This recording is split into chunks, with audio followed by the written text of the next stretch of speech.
Hello friends, मैं doctor Sandeep आप सबका स्वागत करता हूं मेरे यूट्यूब चैनल पर।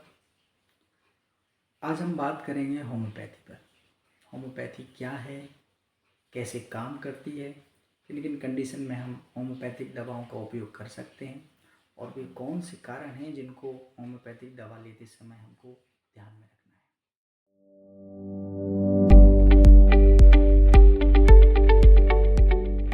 चर्चा शुरू करते हैं। आज से लगभग 250 वर्ष पहले जर्मनी में होम्योपैथी की शुरुआत हुई थी। होम्योपैथी जो भी यूज करता है, every homeopath believes that body can cure itself. कहने का मतलब यह है कि हमारे शरीर के अंदर एक वाइटल फोर्स होता है, वाइटल एनर्जी होती है, जो जब डीअरेंज हो जाती है तो कुछ सिम्टम्स क्रिएट होते हैं, कुछ चीज़ें निकल के सामने आती हैं, जैसे फीवर आता है, कुछ बीमारियां जिनको हम बोलते हैं वो देखने में आने लगती हैं। तो मेडिसिन क्या है? एक मीडिएटर है। उस डीअरेंज जो हुआ है, हमारा जो इंटरनल एनर्जी जो डीअरेंज हुई है उसको अरेंज करती है। वो जब वो अरेंज होने लगती है तो हम देखते हैं कि वो सिम्टम्स धीरे धीरे डिसअपियर हो जाते हैं, हमारी बॉडी जो है ना क्योर होने लगती है। होम्योपैथी के बारे में दो थ्योरीज जो है ना बहुत चलन में है। पहली थ्योरी लाइक क्योर्स लाइक, दूसरी है law of minimum dose. Like cure lies को ऐसे समझ सकते हैं कि वह सब्सटेंस जो बॉडी में इंट्रोड्यूस करने पे आपको सिम्टम्स कॉज करता है, यानी एक पदार्थ जो बॉडी में इंट्रोड्यूस होता है तो आपको सिम्टम्स आने लगते हैं, या बोलें तो बीमारी दिखने लगती है। वही सब्सटेंस जब मिनिमम डोज में हम बॉडी को इंट्रोड्यूस कराते हैं तो एज ए मेडिसिन वो काम करती है।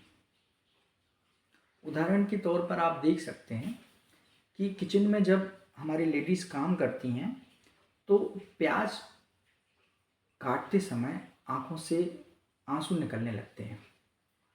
तो वो जो कंडीशन होती है कि टीयर्स आ रहे हैं, तो मेडिकल में एक कंडीशन आती है फ्लू की। जब आपकी आंखें लाल हो जाती हैं, आंखों से पानी आने लगता है, तो उस कंडीशन में एलियम सीपा 30 में हम लोग देते हैं। तो एलियम सीपा क्या है? प्याज है। तो वही प्याज जिससे आपको आंसू आ रहे थे, जब किसी कंडीशन में आपको वैसी सिम्टम्स देखने में आते हैं तो हम उसका उपयोग करते हैं। तो like cures like. Law of minimum dose ये है कि किसी भी सब्सटेंस का सबसे छोटी मात्रा सबसे ज़्यादा प्रभावशाली होती है। ये उसका दूसरा सिद्धांत है। होम्योपैथी लेते समय हमें किन चीज़ों का प्रिकॉशन रखना चाहिए, एक बार हम इस पर चर्चा करते हैं। होम्योपैथी में जब आप मेडिसिन लेते हैं तो सबसे पहले आपको ध्यान रखना चाहिए कि आप जो भी मेडिसिन ले रहे हैं उसमें फिजिकल और मेंटल सिम्टम्स आपके लिए गए हैं या नहीं लिए गए। अगर कोई भी होम्योपैथिक मेडिसिन बगैर कोई सिम्टम्स जाने होम्योपैथिक उसको दे रहा है या आप अपने मन से स्वयं उसको ले रहे हैं तो वो उतना इफेक्ट नहीं देगी। मतलब अगर आपको फीवर के लिए देखें कि 10 लोगों को फीवर आया है तो 10 लोगों को फीवर के लिए जैसे एलोपैथी में पैरासीटामोल दी जाती है, होम्योपैथी में ऐसा नहीं होता है। तो हर एक पेशेंट के लिए, हर एक पर्सन के लिए, हर एक इंडिविजुअल के लिए बोलें तो वो रेमेडी अलग होगी, वह मेडिसिन अलग होगी जो फीवर के लिए दी जाएगी। तो जब तक पर्सन के मेडिकल नहीं किए जाएंगे, उसका फिजिकल वेरिफिकेशन नहीं किया जाएगा, उसके फिजिकल और मेंटल सिम्टम्स नहीं ले जाएंगे, या इनमें से कोई भी एक चीज़ है जब तक नहीं की जाएगी, और अगर आप होम्योपैथिक मेडिसिन ले रहे हैं तो उतनी कारगर नहीं होगी। दूसरी चीज़ आपको देखना है, जब भी आप होम्योपैथिक मेडिसिन लेंगे, चूँकि यह लॉन्ग टर्म प्रोसेस होती है, क्रोनिक डिसीज़ जो होती हैं जिनमें होम्योपैथिक ली जाती है, तो ये माना जाता है कि आपको एक निश्चित समय तक वो दवाई लेनी पड़ती है। किन्हीं कंडीशन में अगर आप वो दवाई बीच में छोड़ते हैं या आप डोज स्किप करते हैं या आप दवाई आगे लेना बंद ही कर देते हैं, तो उस कंडीशन में होम्योपैथिक दवाई आपको अच्छे रिजल्ट नहीं देगी। तो इस चीज़ का हमें ध्यान रखना चाहिए। फिर इसके आगे देखते हैं कि कौन सी चीज़ें हैं जो होम्योपैथिक दवा लेते समय हमें नहीं लेना है।